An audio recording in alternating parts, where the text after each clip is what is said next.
A warm welcome to all of our ISM members and guests to today's program. Our speaker today is Jane Tierney, who will be speaking on leading a talent transformation of supply chain skills. So please be sure to ask any questions by using our chat or Q&A function. We will be recording this presentation and we will be sending out the link later today with your continuing educational credit. Now on to our presentation for today. Jane has been a previous speaker and we would like to welcome her back. She founded her company Purple Link in 2015, recognizing there's a better way to obtain value and achieve results from and through supply chains. Clients discover innovative ways to identify waste and risk that leak dollars from the supply chain and drain the bottom line. Through collaboration with her stakeholders and suppliers, Purple Link's approach reduces both cost and risk, and client sustains savings and improvements year over year.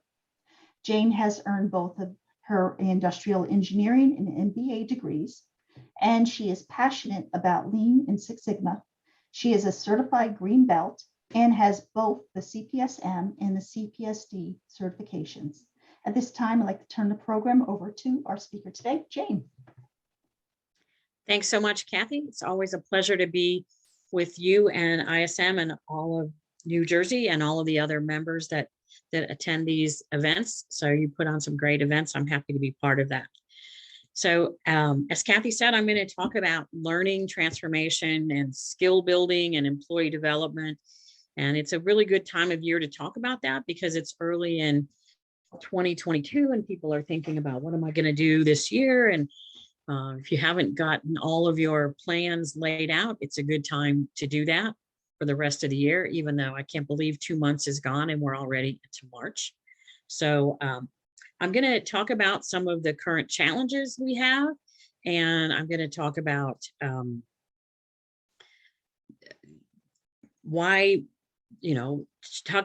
we think skills are so important. There's a lot of talk about that with the Great Resignation and a lot of other things. And what you'll see here today is that I think skills are just a starting place. So I'm going to share with you a framework to transition your company into a learning organization, or if you're not a manager, maybe these topics will give you some ideas for pursuing your own personal learning journey. I'll talk about the perspective of a manager as well as from an individual, and you can look at that in terms of your business, yourself, your company, or your career search if you're still looking for something different. I want you to know that it's exciting to be here. I like to do these things. And I think that's one of the silver linings of Zoom is I've been able to speak like literally all over the world. I've done several international presentations in the last couple of years, and being able to do those virtually and live, I think is a great aspect of that. So I want to make sure I can connect with a lot of you as much as possible and keep connecting and keep connected. So I'm going to give away some prizes at the end after we talk about all of this important stuff. So if you want to be part of the raffle that I'm going to do at the end, you need to send me an email right now to jane@purplelink, all one word, .co. There's no M in that. And just put ISM in the subject line. You can put ISM webinar or something like that. And then at the end, I'll pull out my little random number generator feature on my phone and pick a winner. And if you're not sure that you want to participate, don't worry, I'll give you another chance at the end. So let's dive into these skills. So we all know that there's a lot of challenges out there. We're keenly aware of that, whether we're looking to hire people, looking for a new job for ourselves, or looking around at the organization and watching people leave and watching people come in and change around. So there's a lot of finding, hiring, onboarding, developing, and retaining going on in many different companies all across the country, all across the world, actually. And whereas we know it wasn't easy before the pandemic, but now we've had COVID for 2 years plus, and all of those associated disruptions, and that's made learning even more difficult in organizations. it's hard to find the right kind of training for yourself, for your team. It's not always easy to schedule and arrange that. Many organizations have different types of work, different time zones and different work locations. So trying to arrange that is difficult. And yet we still want to ensure that the development and growth and learning of ourselves and our teams are actually happening. Pre-pandemic, a lot of organizations were challenged with teams in lots of different areas. And over the last couple of years, many companies have put training on the back burner. That was one of the first things that got cut. It was one of the first things that budgets that they said, well, we don't need to do this. We don't have people in the office. We don't know what people are doing. So we're going to cut those things. So that was one of the first budgets that disappeared, and it hasn't come back in a lot of areas. And now we've also seen this great resignation where a lot of people have said, you know, this job doesn't fit me anymore. I don't like these parameters. I don't like this location. I live in the Los Angeles area, and the traffic here is not for the faint of heart. So if you don't like doing that, and I know a lot of people have come up with that in the last couple of years and said, you know, I really don't want to do that anymore. I don't want that hour commute one way or even longer. I worked with people who had two-hour commutes one way. So that's almost 4 hours in the car a day. And a lot of people have just said, that's not for me anymore. So they're still trying to find ways to find new jobs, new companies, and we're still trying to figure out what this new normal is going to be. So a lot of you probably been working from home. Some of you may still be working from home. Some of you may be back in the office. I know there were companies here last summer that tried to go back to the office.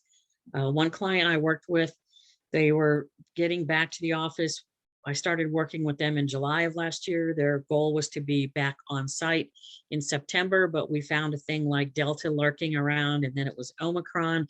And now they've changed that policy completely and said that they're going to remain as a hybrid, that there will be abilities to come into work. And at times people will come into work, but for the most part, people can continue to work from home if that's their first choice. So there's lots of different models of that going on. And it's still going to take some time to figure out. It's not going to settle down anytime soon, I don't think. And I think what companies are finding is that workers don't want a one size fits all solution. They want to be able to do things that work for them, their families, and their needs. So we're going to keep an eye on that. But I do know that the pandemic has exposed weaknesses in many organizations in their supply chains, in their policies, procedures, and gaps of knowledge across the workforce and expertise. So we need to continue making progress in developing that, closing those gaps while the world still continues to change. And as we know, in the last week, 10 days, it's changed even more with the Ukraine situation, and there's repercussions coming from that. Some people, some industries are feeling that reverberation already. Others, I think we're just waiting to see what's coming, but we know that there's going to be fallout from that all across the globe. So companies are discovering they don't have all the talent that they need to manage their organizations and manage their supply chains. They didn't have everything they needed when there's disruptions or to find solutions to new problems as they arose. Managers may have insisted that support functions need to be very close to production, but now we're finding out that they can work a lot of different places. So workers are trying to be as productive as they can. Some workers find themselves much more productive in a working from home situation. Some not so much. It's hard to onboard people when you're working from home. So to get those relationships established and to get those processes understood. So it's an interesting time. It's a challenging time, but there's a lot of opportunity here too. We know there's talent wars going on, so people are getting snapped up pretty quickly. There's a lot of hiring going on, a lot of people looking, and even people that are just looking to evaluate their opportunities. They're saying what is out there, and I'm going to go test these waters to see, because I might want to move. I want to find another company, whatever the situation is. So there's lots of churning going on. And what we find is that there's lots of ways that are being touted as learning formats. So there's a thing called micro learning, and that's a technique that divides, huge amounts of things that you need to learn into very small topics. And these are designed to be easily and quickly understood and hopefully assimilated by people who are learning. They do this through videos, some really short articles, more like blogs than articles, videos, as I said, podcasts, some clips almost focusing the content on a very specific area, trying to yield an outcome or teach this narrow little piece of this subject or subtopic. I think this is a good concept, but a lot of this isn't really readily available across supply chain skills and expertise. And it's not really readily available for companies to go out and purchase this and say, oh yeah, we're going to get this, and everybody can learn with this micro learning. If you have a particular area that you're looking for, you might be able to find some of these videos and quick little blogs to help you understand some of these topics. But to see the whole subject, like maybe strategic sourcing broken down into micro learning bits, is difficult to find. So we're all familiar probably by now with self-paced learning, which is a lot of online classes. And this is a really good technique for when you have people in different locations and you want everybody to get the same information. And the micro learning is good. And I actually teach online with a couple of local universities. But what I find is that the micro learning is okay, but it doesn't help reinforce or clarify some of the information that is intended to be taught. The online learning doesn't always happen live. And so there's not always someone there to answer questions that arise from looking at this material. And students don't necessarily reach out to instructors even when they're there. The contact information is there, and this subject is taped. And so they say, if you have questions, contact me at this. But students don't often do that, whether the students are in a classroom environment, in a college, or learning it, or just learning something that you want to know more about. So you can do this through group learning, and you can do these live and in person, or again, you can record these ahead of time. But when I do things on Zoom, I wonder, are people really paying close attention? And when you're sponsoring this for an organization, you want people to be fully engaged in the training and learning the things that you want them to learn. It's hard to do that, to understand if people are really paying attention, or like I do for myself, when I'm listening to a webinar, I'm multitasking. I'm doing this and I'm doing that. I'm checking emails. I might be checking my phone. I might be doing something else for, looking at a spreadsheet or looking at a different project. So if we do that, then we really don't get all of the information that could be gleaned from one of those sessions. And again, the cost of this for an organization can be a lot, and to not understand how people are actually getting this information can be very worrisome. So today's environment, learning formats are changing, and organizations and people need and want things that are helpful to them in their organization, but these needs and wants are changing as well. So there's a lot of challenges with learning today. We have a lot of skills that are being talked about. I can find an article probably almost every week on someone who says, this is what we need in supply chain. These are the skills we need. This is what you need to be prepared for. You need to be an expert in this area. So we'll talk about some of those skills in just a couple of minutes. And there are some articles that are pretty good about this topic that seem to be everywhere, but it's almost a desperate look for people who with these specific skills. And I know talking to different clients and different colleagues, people aren't finding the caliber of talent that they want. And yet they continue to look, and there continue to be people looking for jobs in these areas. So if you're an employee, you're probably looking for a return on your investment of time and effort that you're going to put in to acquire some new skills. And or you want to see a clear path towards your next promotion, or maybe to another job or position with a different company. So if you're going to put in the time and the effort to go to one of these classes, webinars, take an online program, then you want to know, what's in it for me? What am I going to get out of that? And if that's going to help you get this job in a different company or move to a different location, then you might be motivated. If the skill development is suggested or even mandated by your employer, you might not be as keen on that as your employer is. And if so, if it is something that your employer pushes, we're finding that employees really want to pursue those things during normal working hours, not on their lunchtime, not on their personal time in the evening and the afternoon.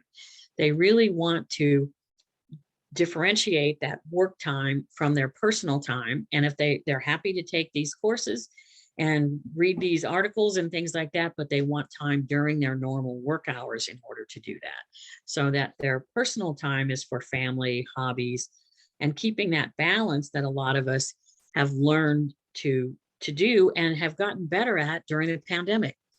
So we're having these kinds of challenges, and yet workers expect their employers and managers to provide them with these growth paths, with these opportunities for advancement, with these development opportunities. And workers often become frustrated when they're told that it isn't available, or when they're told they're not ready for that promotion, or they see coworkers promoted over and around them. So it's important to really look at this from all perspectives, from the manager, from the company, from the individual, and say, what do we need and how can we get that best? So we're going to look at a couple of supply chain, a couple of skill sets. The first one I'm going to talk about is supply chain skills, which is what many of us in ISM are very familiar with. And those are the things that are really associated with the work we do in supply chain: purchasing skills, planning skills, inventory management, some of the basic inventory turn calculations, reading balance sheets of suppliers, understanding payback periods and return on investment. So all of those things that we need to do, some negotiation skills, maybe some blueprint reading, all those things that fall in that supply chain bucket, the ones that are particular to our profession. Then there are soft skills, and these are more difficult to define, describe, and often to teach these is difficult. So these are skills like leadership, teamwork, self-motivation. And these can be for managers or they can be for individuals. They're skills needed by most professions. So these are skills that if you acquire those and don't stay a supply chain professional, they still will help. But again, these are the ones that are harder to define. And then I've added a category of skills that I've seen lately in several different articles that are called growth skills. So maybe these are the ones that companies are looking for to survive, to grow their companies in these weird times that we're in the volatile climate. But they're appearing in different articles and job postings that I've seen lately.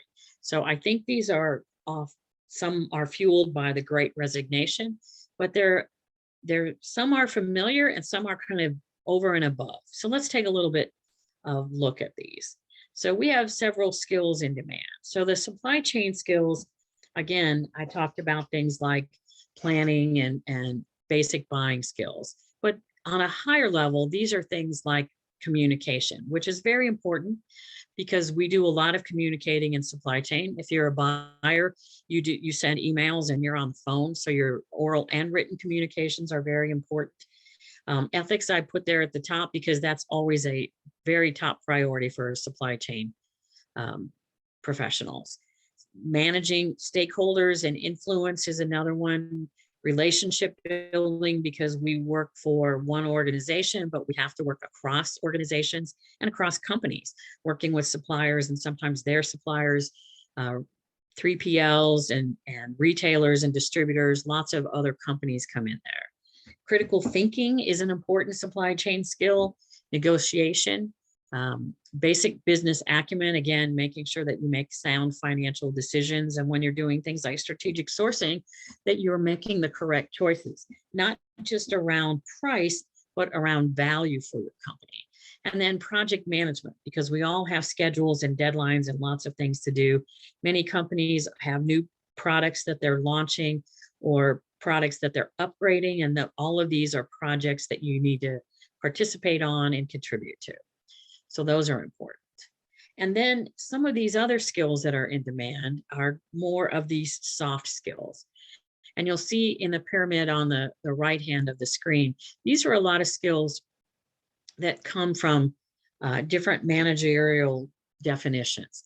So communication, like we talked about oral and written communication, and those are more active from that person. But there's also communication that comes in like nonverbal communication and listening.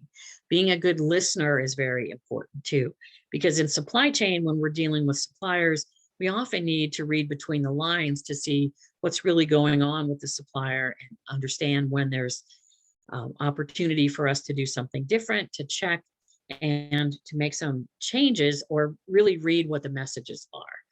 Again, persuasion and influence, these are tough things to define. Who's good at persuasion? Who's good at influence?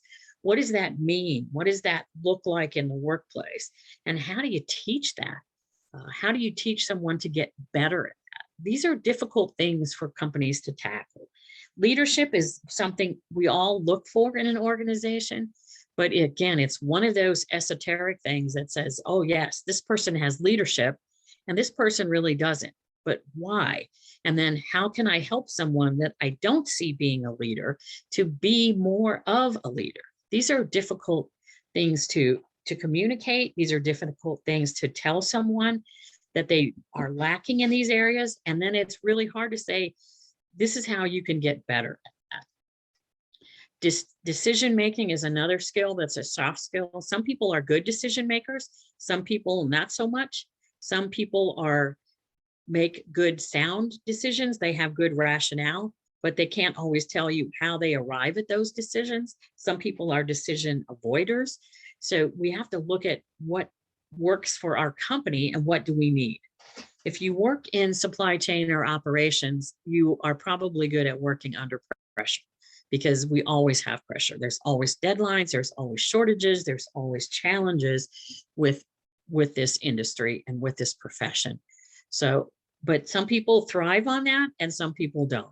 And for years, we have rewarded firefighters more than fire preventers. So that's one area that I see a lot of companies still trying to do, is to say, how do we get better at preventing these fires? We have good firefighters. So when we have the crisis of the day, we've got people that can jump on those and work on those, but we'd like to reduce that number. And so not reward people just for firefighting, but for preventing. We need to be flexible. We need to be motivated ourselves. And this is another area. How do you define that? We can all probably think about someone that we've worked with that just had this inner drive and was motivated from the minute they woke up in the morning until the minute they went to sleep. And then there's other people who don't seem to have much motivation. They aren't excited about doing anything that they're supposed to be doing. So it's hard to, again, tell someone that maybe we don't see that self-motivation. And then how do you increase that motivation? We all have things in our lives that we'd like to do more of, or whatever. I'd like to do more hiking, but getting motivated to do that and get out and do that on a regular basis is sometimes tougher than maybe for me, listening to more music or watching more movies. So how do we convey that in the workplace and help people get better at that? And then finally, these skills, these growth skills are important. So there's resource management, which I think is a very important aspect of that. How do we allocate our resources and make sure that things are balanced and getting done the way we want them to get done? Visionaries, we all know visionaries when we see them, but how do you have someone get more of a vision or even get in tune with the vision of the company? Change, the capacity to change and the rate of change. I've studied a lot about change management, and the one thing that I know for sure is that not everybody accepts change at the same rate. So how do we teach people to be more adaptable and ready for change and accept those changes more readily than other people? It's tough to do. Ability to resonate, collaboration, and risk-based thinking and decision-making. With all the risks that popped up during the pandemic, we're seeing a lot of people say, yes, how do we make more decisions that are based on the risk analysis and doing all of those kinds of things? So I see a couple things in the chat, and if you do want the slides, I'm happy to send those out. I need to get your email at the end, and I'm happy to do that. So if you missed something, you can always pick that up. And I believe Kathy's recording this and makes that recording available to everybody. So we looked at a lot of these skills, and I know that a lot of you said, oh, I have that skill, or I have that skill. And you probably said, oh, that's probably something I don't really have. Because most of us realize that there are at least a few of those areas that we could use some help with. It's a really tall order and almost impossible to find a candidate with strengths in all of the areas that you're looking for. Some of us are generalists. We're good at a number of those things. Maybe we're great at a couple things, or maybe we're good at many of those things, but we aren't as deep as we'd like to be in all of those. Some of us are specialists. We're very good, expert in a few of those areas. And some of us want to improve in any number of those areas. It's the same for organizations and their managers. Some organizations and teams have a lot of strength, and they have what we call bench strength, right? So you've got people that if Bob leaves or Susie isn't there, there's someone else that can step in.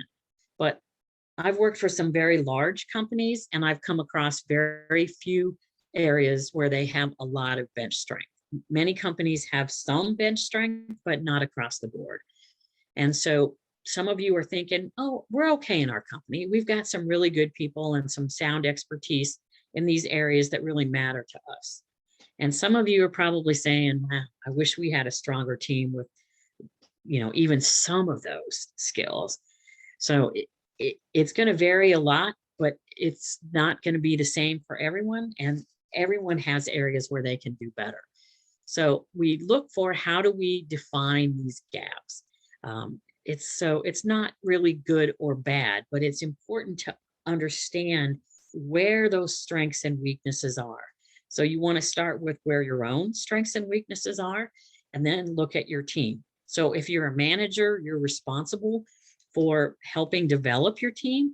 And even if you're not a manager, you're responsible for contributing to that team. And if you see an area of development, that's something where you can either choose to maybe find a way to fill that gap yourself, or make that gap recognized in the team so that when you do have a chance to hire, or you are looking for that, you can find that skill. And you might be able to borrow that skill from another area.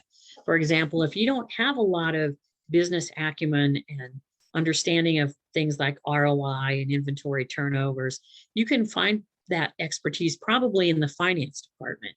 And if you partner with somebody there, they can help teach your staff and your team more about those kinds of concepts and help them read financial forms like balance sheets, and help gain some expertise in those areas where you don't have to have that in your own team if you have it in your organization and you can tap into it when it's important. So though we look at how we can identify those gaps. And just as managers, we're not necessarily the experts in everything in all of these areas, right? You might be a very good manager, but you're still limited in your skill set because we can't all be perfect at all of these things. So we identify gaps in the workplace through things like performance evaluations. Many companies, most companies do that on an annual basis. Some companies do very well with those, and they have quarterly updates and they do feedback. Other companies, you see those things once a year, you put them in the drawer and forget about them. There's been a lot of skill assessments offered that I've seen. And you can do those yourself, or you can pay somebody to come in and do the skill assessments for you. Honestly, I've seen companies spend a lot of money on skill assessments and nobody's ever been totally satisfied with the results they get from that. Doing it yourself might be a better approach, but that can be costly and time consuming too. So how do you look at those skills and assess those? Other companies wait to see what happens, what goes wrong. And then they say, oh, we have a gap because we had a disruption. We missed a deadline. We were asked to do something and given an expectation and a goal, we didn't meet that. Or you see people leaving, good people leaving, people that you had hoped would stick around and help grow the organization and continue to contribute at a high level. So any of those things help identify gaps in your organization. So look at the signs that are there and identify what those gaps are. So we talk about these skills, and it's always in part of the job description, right? Here's the skills and the experience, and these are the requirements you need. But what I want to ask is, if you hear this skill described, I have to ask, how does that help me as an individual or a manager or a key stakeholder in this organization? How does that help me make this better? What do these mean to the organization? And if somebody tells me or tells another person that they need more critical thinking skills, what does that really mean? And then how in the world do you go improve that? If you tell someone they don't have good decision-making skills, okay, then how do they improve that? And then I've known a lot of people who received feedback similar to that. And they said, well, how can I make better decisions if my manager doesn't let me make any decisions? They tell me, this is what you have to do. Don't do anything else. Just do this. So how do I make decisions and get good at decision-making when I'm not making any decisions? Can you just decide to be more flexible or improve your flexibility at work, even when you think you're probably the most flexible person on the team because you're juggling all of this stuff? But that might be what you're told, is to be more flexible. So consider putting these skills in the context of what the objective or the end state is. If there's already a process established that employees can follow, even if it's an informal kind of process, then that's one thing. Or you might say, is there a process that we need? Is there something that we need to document, test, and maybe train others to do this the same way? Decision-making is one. You can have processes for decision-making, or you can kind of leave it to be, this is how we make decisions. We review these things. So think about how enhancements like this can be used in your organization. Or if it's a personal goal that you're focused on, how can something that you learn enhance your current area of responsibility or help get you a better or a new position? What happens to you and your organization, or both, if you don't get help in this area? So that can help you define what you really need. If you don't get better at it, or your team doesn't get better at it, what does that end result look like? So that might help you find a way to improve the ability and expertise that you need. So other than concepts like project management, you might say, what else do we need right now? We need maybe project management, maybe some budgeting, some schedule management. So what are the things that you need associated with that skill, like project management, that can help you realize your vision the quickest way possible and the most effective way? So I'm going to tell you to look at it in 3 different ways. that there are skills, which are abilities, and they're able to use knowledge and experience effectively in executing a task. These are developed aptitudes or abilities. Then there's proficiencies. Proficiencies are advanced knowledge of a subject or a branch of knowledge that you can apply to different tasks and duties. And then there's competency, which is the capacity to function in a particular way that's relevant to the matters at hand. Excuse me. It's having the knowledge, the judgment, and the strength for particular tasks or duties. So that's a quick overview, but let's look at that in a little bit different way. So I've created a framework that starts with these elements that we just reviewed. We talked about vision and the organizational goals, the gaps that are perceived and identified. So if we look at these in terms of these skills, competencies, and proficiencies, then we're going to start to see something a little different. The gaps determine the skills and the capabilities that we need for improving, that those are the areas we want to improve. Then that's really the starting point. The vision helps form the competency level desired. What do you need for the group or for the individual? And then the organizational and individual goals will help further determine the level of proficiency, which relates to how able you are to utilize and apply the skills. And that helps you define what success looks like for your organization. So this is an important thing to look at. Here's some questions to help flesh this framework out a little more. You want to say, what is it? What is it that we're missing? The description, the overview. How to is a good question to ask. That will say, how do we perform this skill? Or what is the process? What's involved with this area of expertise? What's your desired outcome or goal?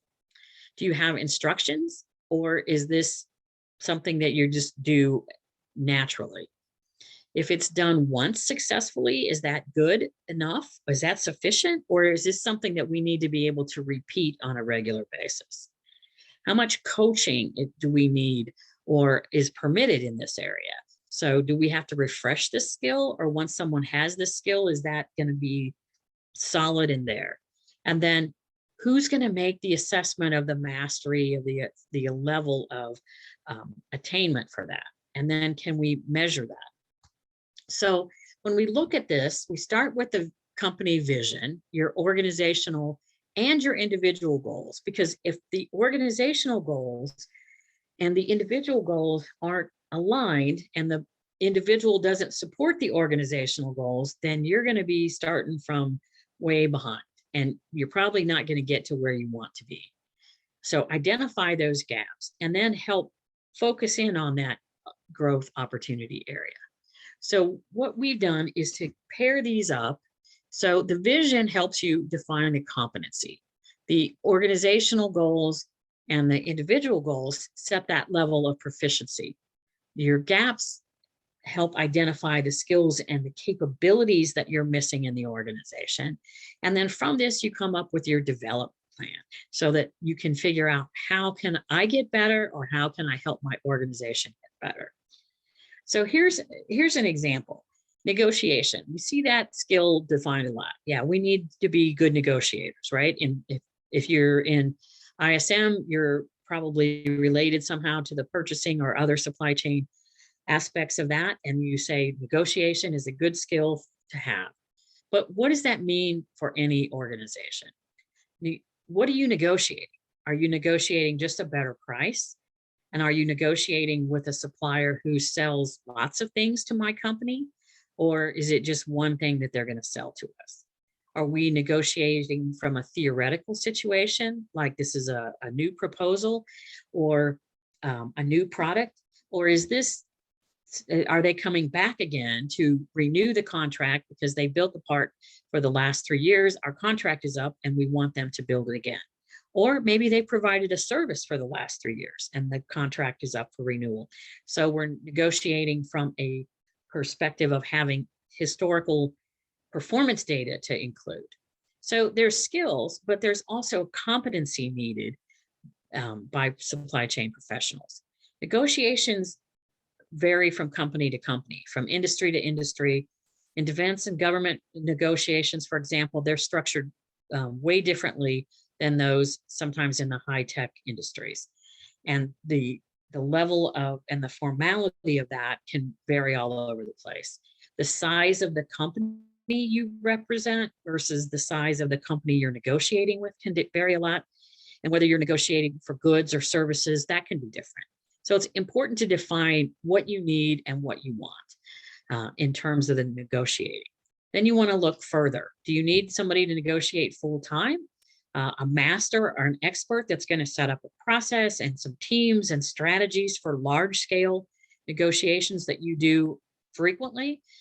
Is this a person that's going to lead negotiations, or you just need somebody that's going to support negotiations in a different way?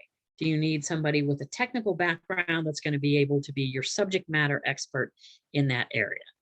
So do you need someone, if you have a gap, do you need somebody to train others in negotiation? Or is this just someone who's going to conduct those for you? Who are the main stakeholders, and what kinds of expectations, needs, and wants do they have? So we've talked about several skills that are also included and embedded in negotiation. Things like communication, collaboration, analytical skills, decision-making skills, under pressure, the ability to operate under pressure. And those vary from org to org and from negotiation to negotiation. So it's really important to get into some detail on what your gaps are and your goals are before you start training and development programs. Once you understand those gaps and what you want to get better doing, then you can actually craft a plan of how to improve in that area or augment the expertise that's already in-house. Or if you decide and find that there's no in-house expertise, then you can go find the right candidate to fill that position. It makes selecting the candidate easier when the interviewing team all has the same view and they're aligned on the specifics and the qualifications that you need for that particular position. So you can look at this from a lot of different perspectives. The Harvard Business Review definition says a learning organization is an organization that's skilled at creating, acquiring, and transferring knowledge, and that modifying its behavior to reflect new knowledge and insights. We have things like vision, which is this long-term view, continuous learning. So in a learning organization, that's what they see. The visionaries see that this is part of what you do continually. They have managerial support and they provide resources in order to do that. It's an environment where open ideas are exchanged, where ideas are exchanged openly. You've got coaching, you've got mentoring, you've got all of this going on all of the time. It's not a one and done that we're going to do that and we're finished with that. We trained them, they know what to do. Let's move on. It's where you're looking at the relevance of the training and the skills. How does that relate to what we're doing? You've got ways to reiterate that this is important for you to learn and to become expert at. You've got ways to reinforce that, and you've got rewards for people who do acquire these skills or gain another level of proficiency and competency at these areas. But it's reality-based. You've got to expect setbacks. You've got to have the time and on-the-job time that's allowed in order for people to do these things. And you've got to plan recognitions and celebrations, both of individuals and the teams as they acquire these skills and get better at doing these things that you want them to do. Remember that change management is a difficult process and the rates of adoption vary. So you want to vary your learning methods and you want to encourage people who aren't getting things as quickly as others on your team, that's okay, that you expect them to get there eventually. And then you need to remember the 3 M's, which is to keep the training meaningful, manageable, and measurable. So what I know for sure is that every person has an opportunity and every workplace can use more talent. If you can identify specific skills to improve or knowledge areas to include and expand into. If you think about your own career and your own journey, think about your team and the challenges you're having and finding, developing, and retaining the talent. So who in your corner is helping you navigate these choppy waters? Do you have what you need in order to do that? If not, then you want to look and see, where can I find that? You want to keep the focus on the goals that you want to achieve this year. Again, either for yourself or for your team. Competencies that are relevant to your company are going to help you achieve those goals. And if you see that that's not aligned with the company, then maybe you as an individual need to find another company that aligns those skills, competencies, and proficiencies with more closely. But ensure that the employee that you're targeting to learn something or develop in an area has that interest in developing that and becoming more proficient. I had an employee at one point who needed to learn Excel because we were moving into a world of spreadsheets and analysis and things like that. This person did not think that that was something that they should be expected to do. So we sent this person to class. We did some different things. We had some one-on-one coaching with people on the team that were good at this. But since this person really didn't have the interest in acquiring that knowledge and expertise, every time he could get out of it, he did. And he had someone else help him here and someone else do this. And so if the employee doesn't have the interest and the dedication, it's not going to work. So think about how you're going to measure progress beyond reading an article or listening to a podcast or taking a course or a seminar, webinar. What results are going to be the demonstration of the improvements that you want to make? So how are you going to see this in your organization? Apply these ideas to you and your own career path or to your own organization or both.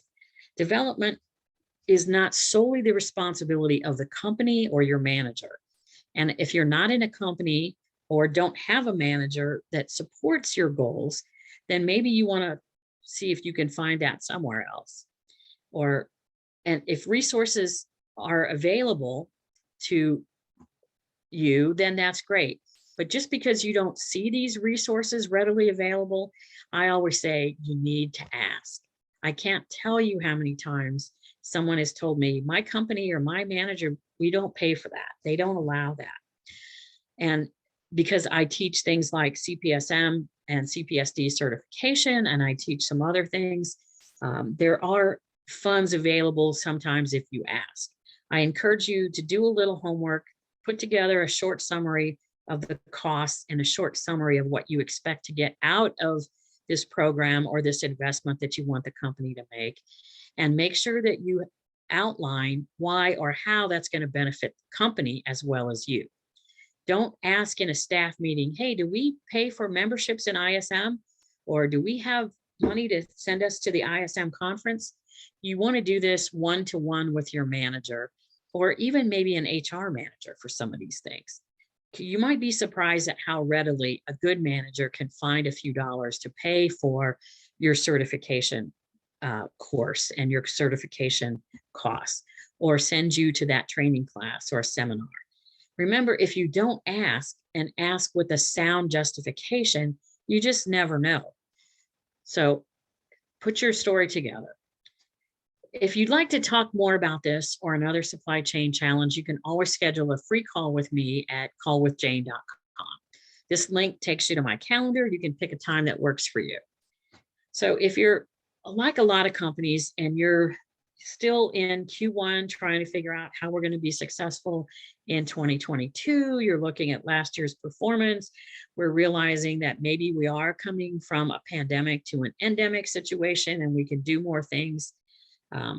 I've shared some information about building skills, but there's a lot here that I don't have time to cover. So think about your company, your support system. Think about who you have in your corner to assist with implementing some of these techniques and processes, either into your career path as an individual or into your workplace. If you can use some outside support, then I invite you to consider working with me. If you're impatient to get started in this, then give me a call, set up a call, and we can talk about that. And if you're like me and you attend these talks and you get excited about something, but as soon as you turn away, you get back into that crisis of the day, I'm going to give you a little incentive to do this right away. So here's your last chance. If you'd like to schedule a call with me, then you can get the presentation slides, and you're going to get a subscription to my webinars. And this says 1 month, but it's actually for the year. So we can do that. And then if you want to be included in the raffle, I'm going to give you the slides. So if you want the slides, you need to send me an email to that jane@purplelink.co so that I have your email address and I can pick out a person, since I can't get business cards or any other way to do that. So I'll give you about 30 more seconds to do that. And what I'm going to give away is everyone that sends me the email to be in the raffle will get the slides. I'll send you the PDF of that. And then I will also give the winner of the raffle this great book called Atomic Habits. If you haven't read this, it's a great thing to do if you're trying to learn something or you want to unlearn something. So I think this is he talks about in the tagline, an easy and proven way to build good habits and break bad ones. So it's still Q1. If you made resolutions and want to get some things done in 2022, this is a good way to start. And I'll give you a subscription to my dynamic dialogue webinars. Right now I'm doing 1 blog and 1 webinar a month. And so you'll get those, you'll get the invitation to that. The webinars are on the 4th Thursday of the month. So let me check my inbox here and see how many people that I have. And then I will pick my random number generator. 2, 3,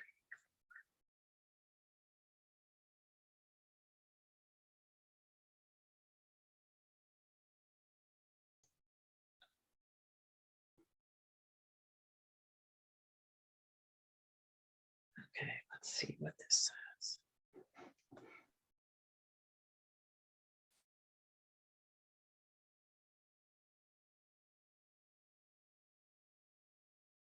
So the winner is going to be, if I can get this, so 2, 3, David Caputo. So David, if you're still on, I hope you are, then you need to send me another email with an address where I can have your book shipped. So again, thank you all for your attention today. I'm happy to take questions. I want to leave you with this. And I'm a big fan of Albert Einstein, and he said, education is what remains after one has forgotten what one has learned in school. So I think all of us that are working today know that there's only so much you learn in school. There's a lot of life lessons that we all have to learn. So again, I'm happy to take questions, comments, thoughts. That was great, Jane. Thank you so much. Everybody's just saying they love the quote and they definitely love the presentation. So again, thank you for another informative program. And as I mentioned earlier in my previously, when I was doing the intro, we will be doing sending out a copy of the recording once I have it posted to our YouTube channel. And of course, everybody will be getting one continuing educational hour for today's program. Be sure to tune into next week, March 10th. We're going to be bringing Dr. Michael Urich, and he will be speaking on leading through conflict in a multi-generational workplace. I know that'll be another dynamic program. Good topic. Exactly. At this point, I'd like to say thank you to all our attendees, and of course to you, Jane, for coming and doing this presentation for us today. And I look forward to the next time you come. And I think we'll just close the program at that point. And thanks again, everybody. So hang on, we've got somebody who wants my email. I'll put it in the chat. Oh, sure, definitely.